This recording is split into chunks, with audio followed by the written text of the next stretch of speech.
पहले तो 124A जो आज सुप्रीम कोर्ट ने जो जजमेंट उस पे दी है, देश के 124A सेडिशन जो लगा था हमारे ऊपर, उसके अगेंस्ट और बहुत सारे ग्रेट लीडर्स हैं।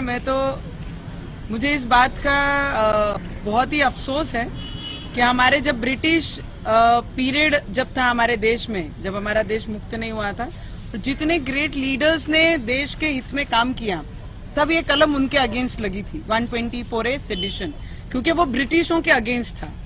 और अपने देश में जब फ्रीडम होने के बाद भी आज एक लोक प्रतिनिधि हो या आम जनता हो या आम पब्लिक, कोई भी हो इस देश में रहने वाला, अगर वो अपने धर्म का प्रचार प्रसार करता है, तो आज महाराष्ट्र में ये परिस्थिति निर्माण हुई है कि उनके ऊपर देशद्रोह 124A सेडिशन जैसा कलम लगता है। पहले तो सभी देशवासी उसी के अफसोस में थे, और आज जो सुप्रीम कोर्ट ने उस पर निर्णय दिया है और स्टे दिया है, जो भी अंडर ट्रायल जिन पे 124A चल रहा है, उस पे आगे की कोई कार्रवाई नहीं हो, और नहीं, कोई भी राज्य ने इस पे कार्रवाई ऐसे कलम पे की नहीं जानी चाहिए। अगर कोई करता है तो उसको पूरा राइट है, वो जाके कोर्ट में इसके अगेंस्ट लड़ सकता है। तो पहली बात, हमारे ऑर्डर में ही 124A का सेडिशन का ऑर्डर ने, जज ने खुद इसका जजमेंट दिया है कि ऐसी कोई भी कलम इन पे लागू नहीं होती है।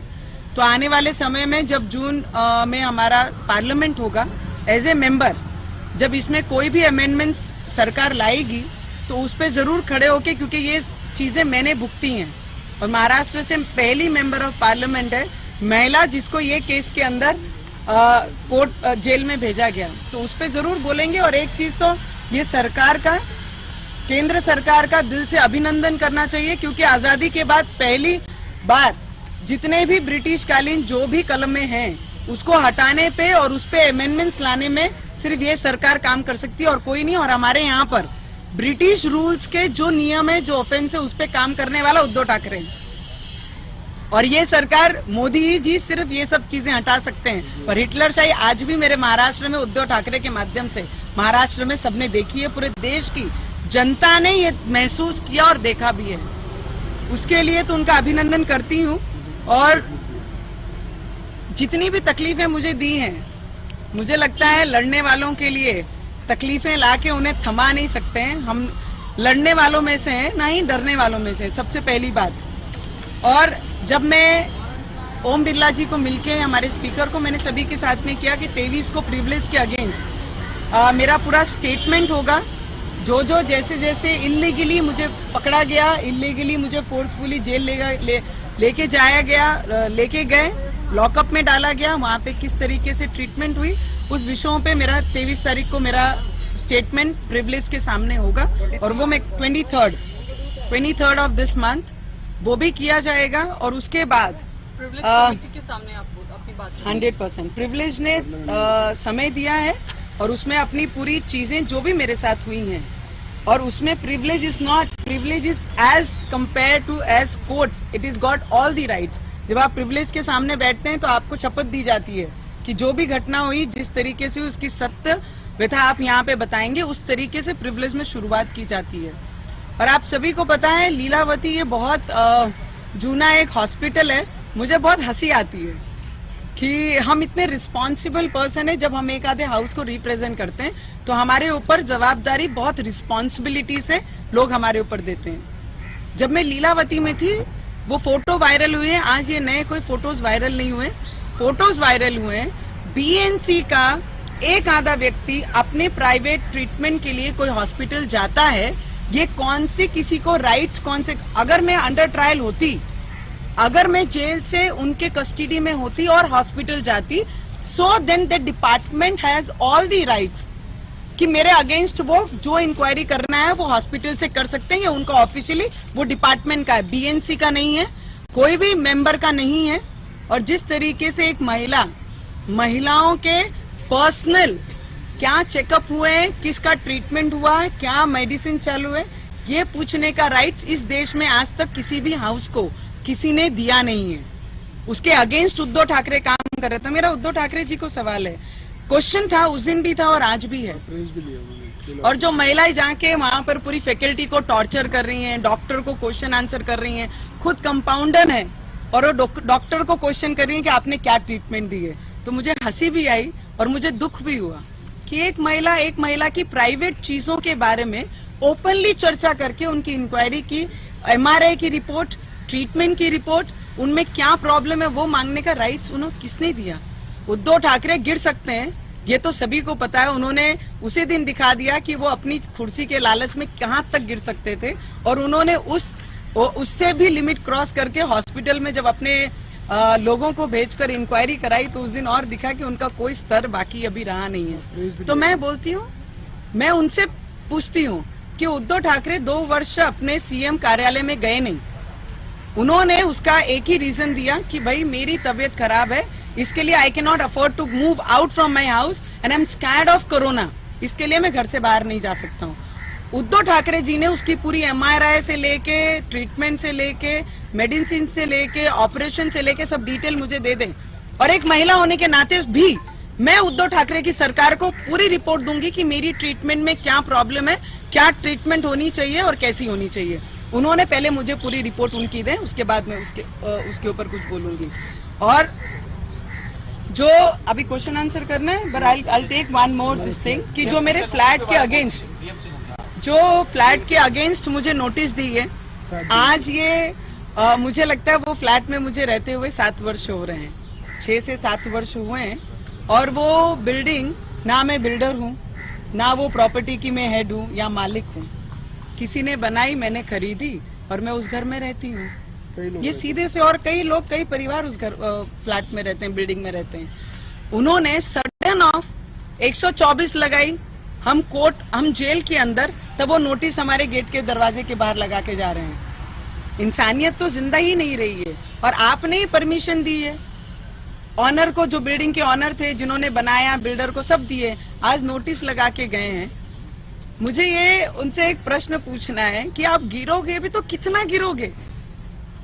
आपको ये लगता है कि घर का अगर कोई पार्ट तोड़ दिया तो हम बेघर हो जाएंगे? आप बेघर भी कर देंगे तो हमारी लड़ाई अगेंस्ट करप्शन ये महाराष्ट्र में पहले भी थी और आज भी उसके अगेंस्ट हम खड़े रहेंगे। जो महाराष्ट्र का नुकसान करने के लिए आगे आ रहे हैं उसे पीछे खींचने का काम हम पूरी ईमानदारी से करेंगे, और जो नोटिस दिए हैं लीगली हम उसका उत्तर जरूर देंगे। हम लीगल पे विश्वास करते हैं और लीगली हम आगे जाएंगे। लेकिन उसमें जो फ्लैट के अंदर जो बताया कि स्ट्रक्चर आपने बदल दिया। See I tell you one thing, जब भी होता है, जब भी आप किसी से फ्लैट लेते हैं तो आप हल्का चेंजेस करने का पूरा राइट्स रखते हैं। अगर आप बीम तोड़ते हैं, अगर हमने जिस पोजीशन में थी उसी पोजीशन में हमने खरीदी है, उन्होंने किसको परमिशन दी, कैसे दी, वो मुझे नहीं पता, वो बिल्डर को उनको क्वेश्चन करने का पूरा राइट्स है। जिस घर में मैं रहती हूँ मैंने एज इट इज वो घर लिया है, पर आज सडन ऑफ उद्धव ठाकरे को क्या सूझा कि नवनीत राणा उनके अगेंस्ट और रवि राणा उनके अगेंस्ट बोल रहे हैं, करके नवनीत राणा का घर तोड़ना है, यही उद्देश्य रह गया है, राजद्रोह लगाना है और राजद्रोह लगाना है। ये सब चीजों को अगर देखा तो एक जिसको व्यक्ति को साधारण सा दिमाग नहीं होगा ना, उनको भी ये समझेगा कि ये श्रूढ़ बुद्धि की राजनीति ये महाराष्ट्र में चल रही है और वही कर रहे हैं। आपके स्टेटमेंट की वजह से आपको कुछ नोटिस दिया गया है क्या कोर्ट की तरफ से? मैं आपको एक चीज बताना चाहूंगी, कोर्ट का मैंने हमेशा आदर किया है, रवि जी ने भी आदर किया, और देश में रहने वाला हर एक व्यक्ति कोर्ट के आदेशों का पालन करता है, और मैं बहुत ज्यादा रिस्पॉन्सिबिलिटी से ये शब्द बोलती हूँ। कोर्ट ने मुझे जब भी कहा कि you can not talk on particular some subject, आप ये सब्जेक्ट पे बात नहीं करेंगे, हमने वो सब्जेक्ट को हाथ भी नहीं लगाया। और मेरे साथ जो हुआ, आज बीएमसी का इशू है, मेरे घर गिराने के लिए अगर कोई आके लेटर लगाता है, बीएमसी चिपकाती है, तो उस पर बोलने का अधिकार मुझे मेरे संविधान ने दिया है। फ्रीडम ऑफ स्पीच कहाँ पर है? अगर मेरे साथ जो हो रहा है, मेरे घर गिराने के लिए अगर कोई पोस्टर लगा रहा है तो उस पर मैं बात करूंगी। हॉस्पिटल में मेरी प्राइवेट हेल्थ चेकअप के बारे में अगर कोई इंक्वायरी करने जाता है जिसको मैंने राइट्स नहीं दिए हैं, अगर वो जाके पूछेगा, उस पे बोलने का अधिकार मुझे मेरे संविधान ने दिया है, और उसका पालन मैं करूंगी, और कोर्ट का पालन मैं पूरी रिस्पेक्ट से करती हूँ। वो 14 तारीख को जो आप 14 तारीख को मुझे लगता है कि 14 तारीख को महाराष्ट्र में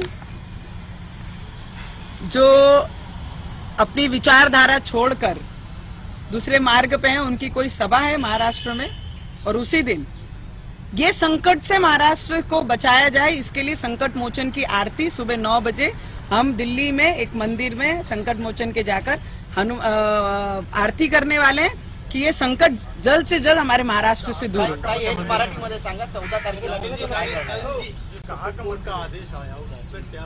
मैंने ऑलरेडी कह दिया 124A सेडिशन जो लगा है, मुझे लगता है ये ब्रिटिश कालीन में ब्रिटिशों ने हमारे देश पे लगाया था और जो ग्रेट लीडर्स थे हमारे देश के, उनके अगेंस्ट ये कार्रवाइयां होती थी। पर आज इस देश में रहने वाला और देश के हित में बात करने वाला, धर्म का प्रचार प्रसार करने वाले पे देशद्रोह का कलम लगता है। तो मुझे लगता है जो केंद्र सरकार आज ब्रिटिश आदेशों को और हुकुमशाही के जो भी कलम लगे उसको हटाने का काम कर रही है, तो हमारे देश के प्रधानमंत्री जी को, गृह मंत्री को और लॉ मिनिस्टर को दिल से ये देश का हर एक व्यक्ति अभिनंदन करता होगा, दिल से उनका धन्यवाद करता होगा कि ब्रिटिश कालीन जो भी चीजें हमारे देश में आज भी है उसे हटाया जाए और देश के हित में काम किया जाए। करेंगे 14 मई को ये कौन से हनुमान मंदिर में करेंगे? 14 मई ये वाला मंदिर है ना, प्राचीन मंदिर है ना, प्राचीन मंदिर है ना, प्लेस में। कनाट प्लेस पे। यस, सांगून द्या ना, मराठीमध्ये सांगा. 14 तारखेला दिल्ली में हनुमान मंदिर में जाने की वजह क्या है? सांगून द्या. ज्या दिवशी महाराष्ट्रामध्ये ज्यांनी आपली विचारधारा सोडलेली आहे असे उद्धव ठाकरेजीची सभा महाराष्ट्रामध्ये ते घेणार आहे, त्याच दिवशी आम्ही दिल्लीमध्ये उपस्थित आहोत आणि सकाळी 9 वाजता 14 तारखेला आम्ही संकट मोचनच्या मंदिरात जाऊन आरती करणार आहे की हा संकट जे महाराष्ट्रावर आलेला आहे तो दूर झाला पाहिजे। त्याच्यासाठी आम्ही आरती 14 तारखेला कनाट प्लेसला 14 तारखेला 9 वाजता सकाळी आम्ही ती आरती करणार। मराठीमध्ये उत्तर हवंय. तुम्ही कोर्टानं तुम्हाला एक नोटीस बजावलेली आहे की तुमचा जामीन रद्द का करण्यात येऊ नये, कारण तुम्ही मी आपल्याला सांगते, आज जे 124A सेडिशन मध्ये जे सुप्रीम कोर्टने आदेश दिले, ज्यांच्यावर हे केस लागले आहे ते सेशन मध्ये जाऊन, खालचे कोर्टामध्ये जाऊन आपली मागणी करू शकतात आणि ज्यांना हे लावण्याचा विचार करत आहे त्यांनी कोणत्याही राज्याने याच्यावर काही करू नये आणि ज्यांच्यावर लागलेली आहे त्याच्यावर याच्यावर कोणतीही कारवाई जूनपर्यंत होणार नाही असा सुप्रीम कोर्टने आदेश दिलेले आहे। आणि जे कोर्टाने म्हटलं, जे नोटीस आम्हाला बजावलेली आहे, कोर्टाचा आम्ही पूर्ण सन्मान करतो, त्यांच्या आदेशाचं पूर्ण आम्ही पालन केलेलं आहे। पण आज जशी BNC आमच्या घरावर कारवाई करायला नोटीस चिपकवत आहे आणि एक प्रायव्हेट हॉस्पिटलमध्ये जाऊन काही लोक उद्धव ठाकरेंनी पाठवलेले, माझी प्रायव्हेट हेल्थ चेकअप जी झालेली आहे, एक महिलाची इन्क्वायरी करणं ऍज ए प्रायव्हेटली, ते कितपर्यंत योग्य आहे ते बोलणं एक प्रेस समोर हा माझा कर्तव्य आणि फ्रीडम ऑफ स्पीच हा माझे डॉक्टर बाबासाहेब आंबेडकरनी आम्हाला हक्क दिलेला आहे आणि ती मी बजावणार आहे। दिल्लीमध्ये आहात, गृहमंत्र्यांची भेट कधी घेणार आहात? गृहमंत्र्यांची भेट कधी घेणार आहात? मी गृहमंत्रीजींनाही अप्रोच केलेला आहे। मी जिथे जसं जसं मला वेळ ते देतील तसं तसं मी जाऊन त्यांना सगळ्यांना भेटणार आहे आणि त्यांना या गोष्टीची, या कलमाची, आमच्यावर अन्याय झाल्याची पूर्ण माहिती त्यांना आहे। आणि 14 तारखेला उद्धव ठाकरेजींना माझा एक प्रश्न होता, त्यांनी त्याचं उत्तर त्या सभेमध्ये द्यावे की ते मैदानात उतरून इलेक्शन लढणार का आणि लढणार तर कोणत्या मतदारसंघातून लढणार। बाळासाहेबांनी कधी इलेक्शन लढले नाही, त्यांनी कधी पदाचं लालच केलं नाही। जर तुम्ही पदाचा तुम्हाला लालच आहे तर तुम्ही इलेक्शन लढा आणि मी तुमच्या समोर विरोधात लढणार आहे। फक्त तुम्ही ते 14 मध्ये तुम्ही ते अनाउन्स करून द्या की कोणत्या क्षेत्रातून, कोणत्या डिस्ट्रिक्टतून, मतदारसंघातून लढणार। अभी 14 तारीख को उद्धव ठाकरे जी जो सभा ले रहे हैं महाराष्ट्र में, उनको मैंने एक प्रश्न पूछा था कि आप, हमारे आदरणीय बाला साहेब ठाकरे जी ने कभी इलेक्शन लड़ा नहीं और कभी पद पे बैठे नहीं, उन्होंने सिर्फ सैनिकों को पद पे बिठाया, सिर्फ सैनिकों के लिए लड़ाई दी और हिंदुत्ववादियों के लिए लड़ाई। तो अभी 14 तारीख को जब अपनी स्पीच लेंगे, स्पीच में जब सभा में वो अपने भाषण में जो मैंने एक प्रश्न उनको पूछा है कि आप अगर पद का लालच रखते हैं तो आपने इलेक्शन भी लड़ना चाहिए। अगर आप इलेक्शन लड़ना चाह रहे हैं और लड़ेंगे, आपको पद चाहिए तो इलेक्शन लड़ना भी चाहिए और आप लड़ते हैं तो आपने 14 तारीख को जाहिर करना चाहिए कि आप कौन से मतदारसंघ से, कौन से क्षेत्र से आप लड़ेंगे और आपके विरोध में मैं खड़ी रहूंगी। अगर सत्ता का लालच है, कुर्सी का लालच है तो लोगों की सेवा करके इलेक्शन जीतना भी सीखना चाहिए। अमित शहानी वेळ दिलाय आपल्याला? मी अमित शाह जी अजूनपर्यंत काल रात्रीपर्यंत इथे नव्हते. आम्ही वेळ मागितला नाही. या देशाचे जेवढे महत्वाचे लोक जे काम करत आहे देशासाठी ते खूप इमानदारीने आणि प्रामाणिकपणे काम करत आहे. आमचे मुख्यमंत्री साहेबांसारखे फ्री नाही बसले आहे जो 2 वर्ष मुख्यमंत्री कार्यालयामध्ये जात नाही. तर मी त्यांना त्यांचा वेळ पाहूनच त्यांना वेळ मागणार आहे आणि मी माझी व्यथा जाऊन त्यांना नक्की सांगणार आहे. जी माझ्यासोबत पीडित झाली आहे त्याच्यात विरोधात त्यांना सगळी माहिती आहे. त्यांनी सगळी माहिती काढलेली आहे आणि मी माझा न्याय त्यांच्याकडे जाऊन मागणार आहे. और महाराष्ट्र में इस बार राम भक्त और हनुमान भक्त इनकी सही पोजीशन, इनकी सही जगह ये महाराष्ट्र के लोग, ये शिव सैनिक के उद्धव ठाकरे को जरूर दिखाएंगे. मैडम एक और बात, आपका जो दिल्ली दौरा है इसके बाद अटकलें लग रही है कि भारतीय जनता पार्टी के साथ आपकी जो क्लोजनेस है वो बढ़ती जा रही है और हो सकता है कि सपोर्ट ही किया मैंने. मैंने तो खुलेआम मोदी जी के साथ रहकर उन्हें समर्थन दिया है. निर्दलीय चुन के आने के बाद भी उनको समर्थन दिया है. एज ए विधायक भी उनके पार्टी को इन्होंने समर्थन दिया है. तो मुझे स्पेशल दिखाने की जरूरत नहीं है कौन हमारे क्लोज आ रहा है और कौन हमसे दूर जा रहा है. हम न्याय की लढाई लढ रहे हैं. हमारा और बोलते ना संकट मोचन, काही लोकांनी मला विचारला की संकट मोचनला तुम्ही आठवण केली आणि आज तुम्ही संकटामध्ये आहे. मला वाटते संकट मिटवण्यासाठी सुप्रीम कोर्टामध्ये 124A सेडिशनवर आज जे निर्णय झाला तिथून सिद्ध होते जो उस पर विश्वास रखता है वो तुम्हारे साथ होता है. मैम उस चीज का क्या हुआ कि एसटी कमीशन के सामने आप एट्रोसिटी के मामले में जाने वाले थे, उसके ऊपर आपने कुछ लेटर लिखा है क्या या फिर? और रामदास अठावले ने अपनी मुलाकात भी की है. रामदास आठवले जी आए, उनका दिल से मैं धन्यवाद करती हूँ. बहुत सारे एमपी भी मिलने मुझे यहाँ पर आए. जिनको लगा ये अन्याय हुआ है वो सभी अप्रोच कर रहे हैं. कई फोन पे बात कर रहे हैं, कई आके जिनसे पॉसिबल हुआ वो दिल्ली आके मुझसे मिल रहे हैं. देवेंद्र फडणवीस साहब हॉस्पिटल आके उनकी तबीयत खराब रहने के बाद भी वो हॉस्पिटल आके मुलाकात लेते हैं. नारायण साहब ने तो खुद ओपनली प्रेस कॉन्फ्रेंस लेके सपोर्ट और हमारे साथ खड़े हैं वो जाहिर किया है. तो मुझे लगता है कि जितने भी लोग हैं जो भगवान में विश्वास रखते हैं वो सब हमारे साथ हैं. मैम कुछ भारतीय जनता पार्टी से बात हुई है, कभी आप ज्वाइन करने के लिए कुछ आगे बात बढ़ी है? क्योंकि जिस तरह से लोग आपसे मिलने आ रहे हैं तो ज्वाइन भी वो कर सकती हैं जल्दी ही. मेरा मुद्दा संकट मोचन जी को लेके है. संकट मोचन को याद किया करके सेडिशन लगा. आप कौन से ट्रैक पे जा रहे हैं? जब ऐसा कुछ होगा देश के प्रधानमंत्री के साथ है, बताऊंगी मैं. उनको पूरा सपोर्ट है हमारा और देश के लिए और जो देश के प्रधानमंत्री अच्छे काम कर रहे हैं उनके साथ हम हमेशा खड़े हैं. मुंबई कब जा रहे हो? और महाराष्ट्र में बताना चाहता हूँ कि बाला साहब ठाकरे ने शिवसेना स्थापन की थी और उद्धव ठाकरे जी ने सुलेमान सेना बना दिया उसको. यानी जिस तरह से बाला साहब ठाकरे जी ने हिंदुत्व के लिए, हिंदुत्व को मजबूत करने के लिए जो शिवसेना स्थापन की थी, उद्धव ठाकरे जी ने ये महाविकास आघाड़ी के विचारों पे अंग्रेजों के कायदों का पालन करके सुलेमान सेना बनाने का काम किया है. और उसी सरकार के अंदर उद्धव ठाकरे जी के साथ एक शकुनी मामा है, जो शकुनी मामा सही मायने में उद्धव ठाकरे जी को पूरा ले डूबने वाला है. और इसके लिए मुझे डूबने वाला है, डूबने की सांस वो भी निकल और रही मुझे लगता है कि जो स्थिति आज राज्यसभा में शिवसेना की महाराष्ट्र में है, आने वाले परिस्थिति में शिवसेना के तिकीट मागने के लिए भी लोग नहीं मिलेंगे. अशी परिस्थिती शिवसेना की गरज पडली आहे आणि त्याचा विरोध राज्याचे मुख्यमंत्री उद्धव ठाकरे करत आहे. हे महाराष्ट्राचं दुर्भाग्य आहे. हिंदी में बोलिए. 14 तारीख को सर क्या हिंदी करेंगे वो थोड़ा हिंदी महाआरती पूरा एक बार हिंदी में बोलिए. क्या मैम बोल देंगे? या मैम बोल दीजिए. आप बोल दीजिए. हाँ बोलिए मैम, आप बोल दीजिए. पहले तो 124A जो आज सुप्रीम कोर्ट ने जो जजमेंट उस पे दी है,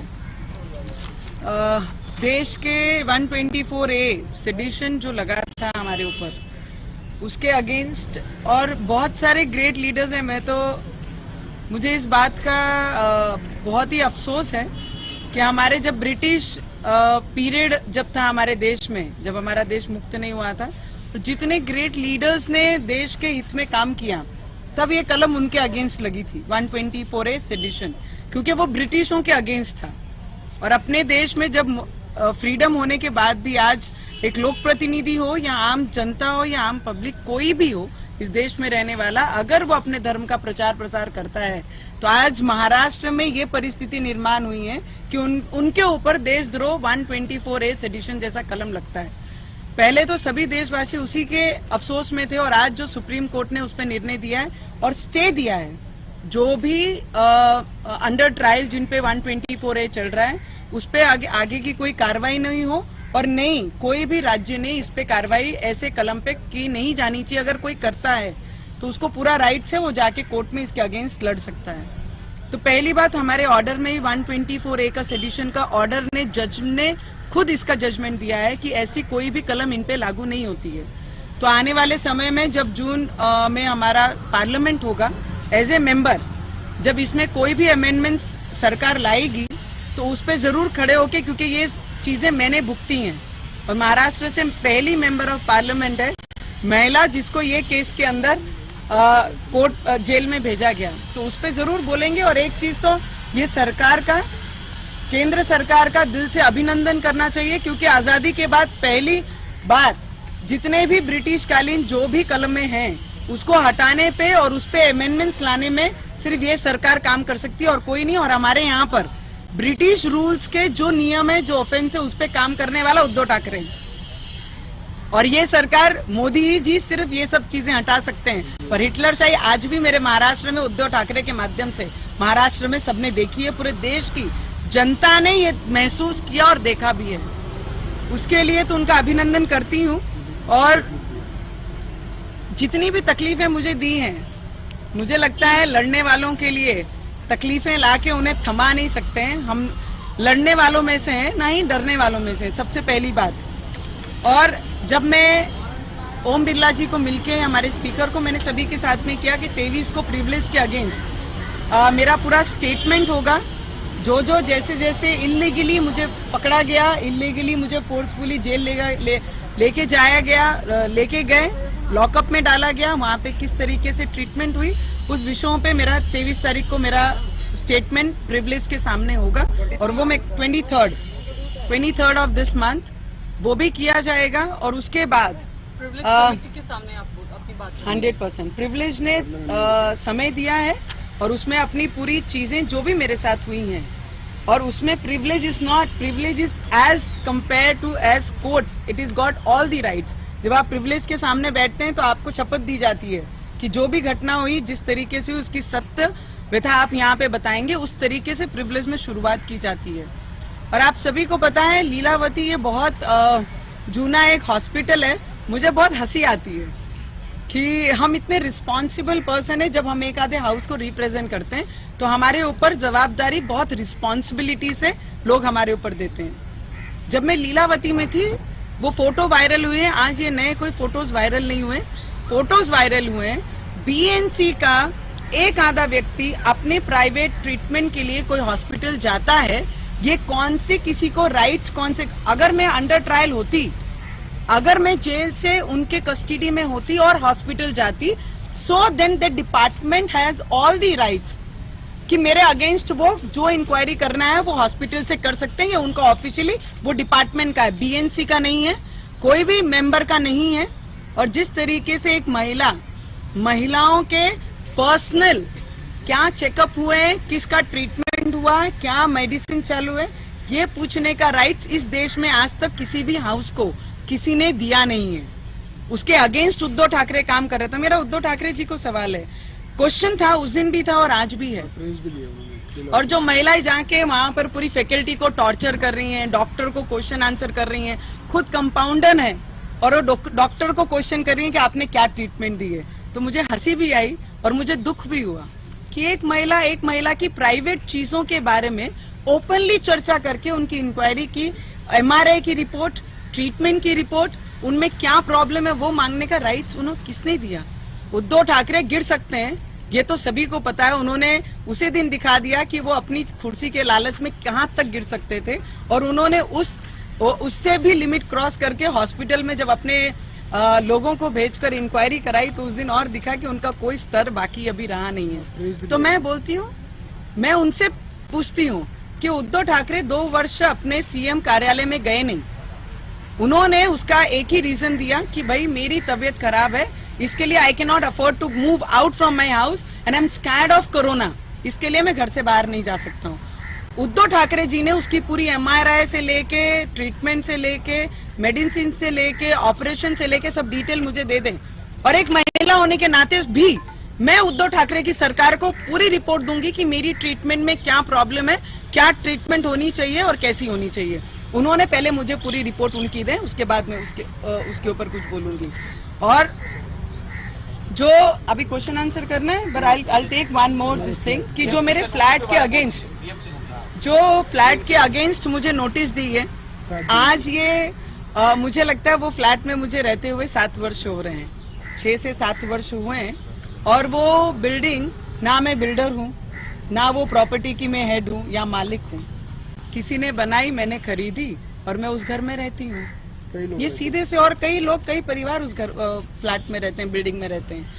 उन्होंने सडन ऑफ 124 लगाई, हम जेल के अंदर, तब वो नोटिस हमारे गेट के दरवाजे के बाहर लगा के जा रहे हैं। इंसानियत तो जिंदा ही नहीं रही है। और आपने ही परमिशन दी है ऑनर को, जो बिल्डिंग के ऑनर थे, जिन्होंने बनाया, बिल्डर को सब दिए, आज नोटिस लगा के गए हैं।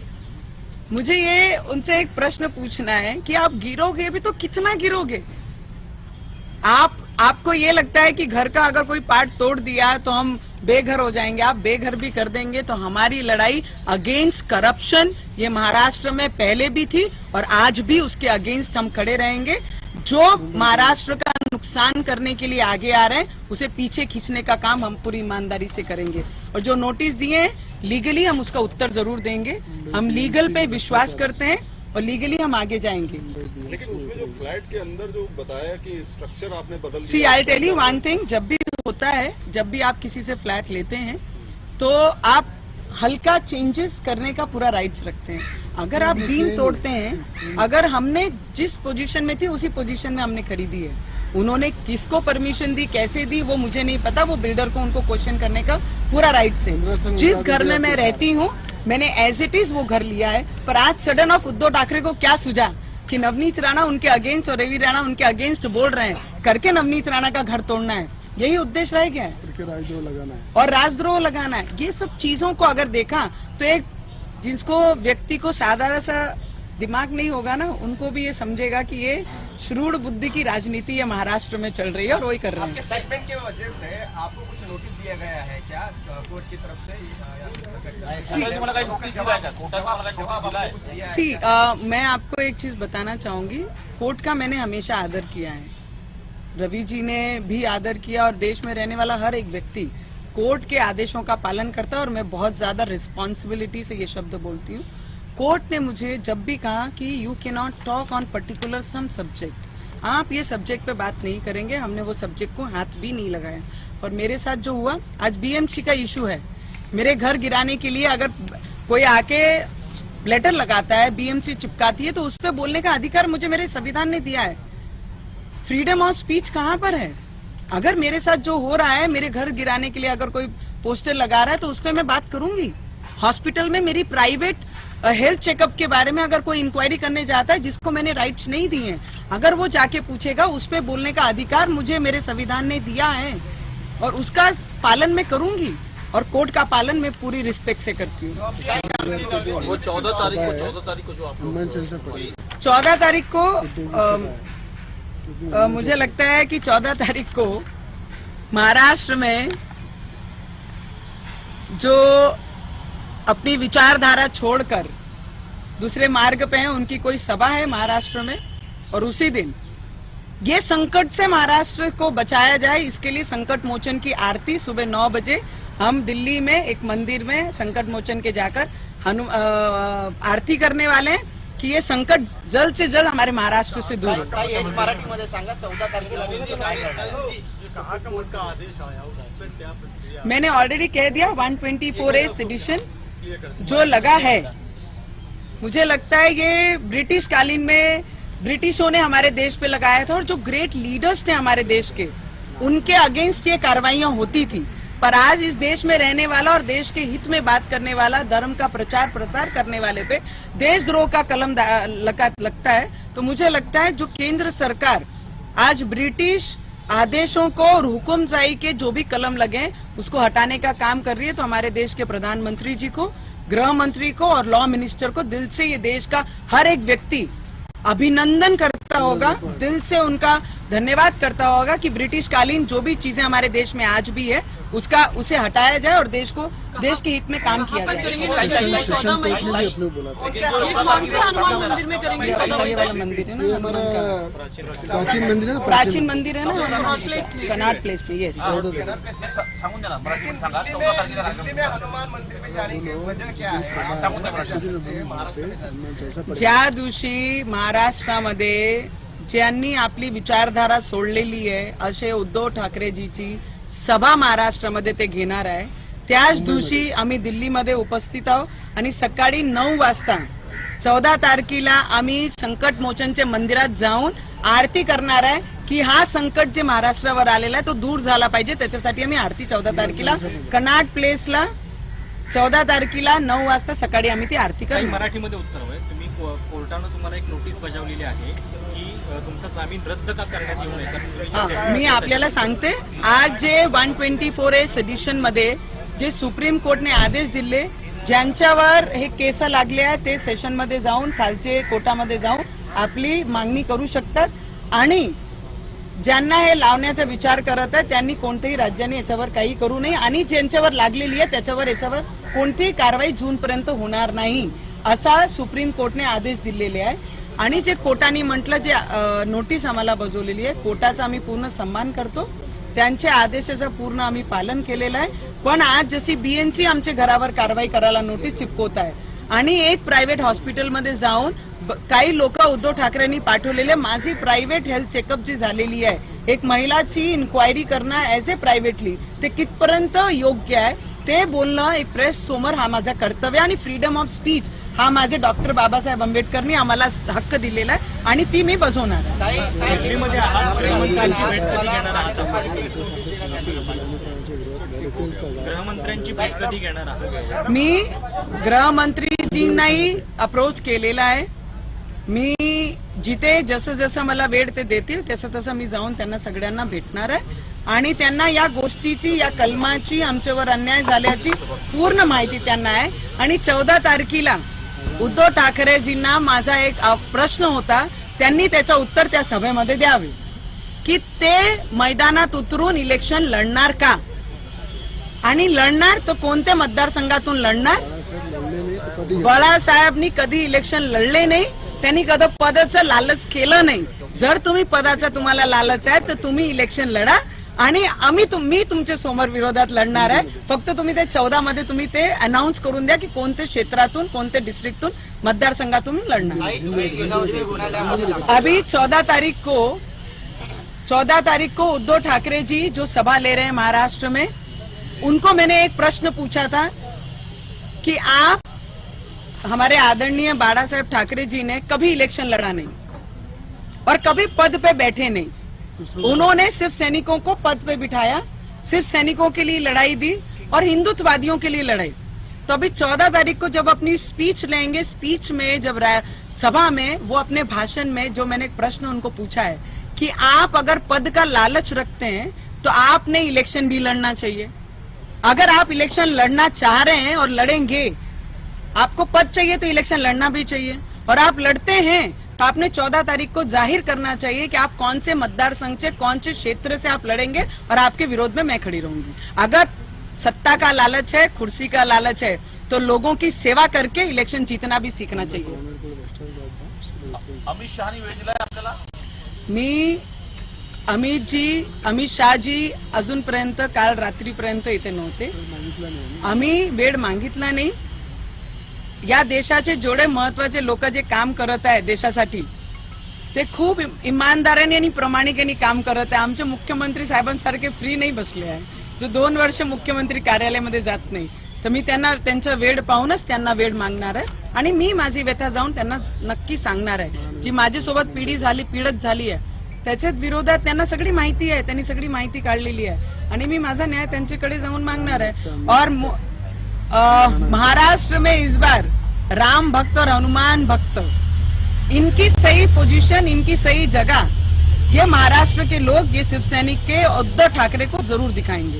मुंबई महानगर और मैडम एक और बात, आपका जो दिल्ली दौरा है इसके बाद अटकलें लग रही है कि भारतीय जनता पार्टी के साथ आपकी जो क्लोजनेस है वो बढ़ती जा रही है और हो सकता शुरू है से कि साथ चुनाव में आप सपोर्ट ही किया मैंने। BJP मैंने ज्वाइन तो कर लें। खुलेआम मोदी जी के साथ रहकर उन्हें समर्थन दिया है। निर्दलीय चुन के आने के बाद भी उनको समर्थन दिया है। एज ए विधायक भी उनके पार्टी को इन्होंने समर्थन दिया है। तो मुझे स्पेशल दिखाने की जरूरत नहीं है कौन हमारे क्लोज आ रहा है और कौन हमसे दूर जा रहा है। हम न्याय की लढाई लढ रहे हैं। हमारा और बोलते ना संकट मोचन, काही लोकांनी मला विचारला की संकट मोचनला तुम्ही आठवून केली आणि आज तुम्ही संकटामध्ये आहे। मला वाटते संकट मिटवण्यासाठी सुप्रीम कोर्टामध्ये 124A सेडिशनवर आज जे निर्णय झाला तिथून सिद्ध होते जो उस पर विश्वास रखता है वो तुम्हारे साथ होता है। मैम उस चीज का क्या हुआ कि एसटी कमीशन के सामने आप एट्रोसिटी के मामले में जाने वाले थे, उसके ऊपर आपने कुछ लेटर लिखा है क्या या फिर? और रामदास अठावले ने आपकी मुलाकात भी की है कल। रामदास आठवले जी आए, उनका दिल से मैं धन्यवाद करती हूँ। बहुत सारे एमपी भी मिलने मुझे यहाँ पर आए, जिनको लगा ये अन्याय हुआ है वो सभी अप्रोच कर रहे हैं। कई फोन पे बात कर रहे हैं, कई आके जिनसे पॉसिबल हुआ वो दिल्ली आके मुझसे मिल रहे हैं। देवेंद्र फडणवीस साहब हॉस्पिटल आके, उनकी तबीयत खराब रहने के बाद भी वो हॉस्पिटल आके मुलाकात लेते हैं। नारायण साहब ने तो खुद ओपनली प्रेस कॉन्फ्रेंस लेके सपोर्ट और हमारे साथ खड़े हैं वो जाहिर किया है। तो मुझे लगता है कि जितने भी लोग हैं जो भगवान में विश्वास रखते हैं वो सब हमारे साथ हैं। मैम कुछ भारतीय जनता पार्टी से बात हुई है, कभी आप ज्वाइन करने के लिए कुछ आगे बात बढ़ी है? क्योंकि जिस तरह से लोग आपसे मिलने आ रहे हैं तो ज्वाइन भी वो कर सकती हैं जल्दी ही। मेरा मुद्दा संकट मोचन जी को लेके है। संकट मोचन को याद किया करके सेडिशन लगा। आप कौन से ट्रैक पे जा रहे हैं? जब ऐसा कुछ होगा देश के प्रधानमंत्री के साथ है, बताऊंगी मैं। उनको पूरा सपोर्ट है हमारा और देश के लिए और जो देश के प्रधानमंत्री अच्छे काम कर रहे हैं हैं, उनके साथ हम उनके हमेशा साथ खड़े हैं।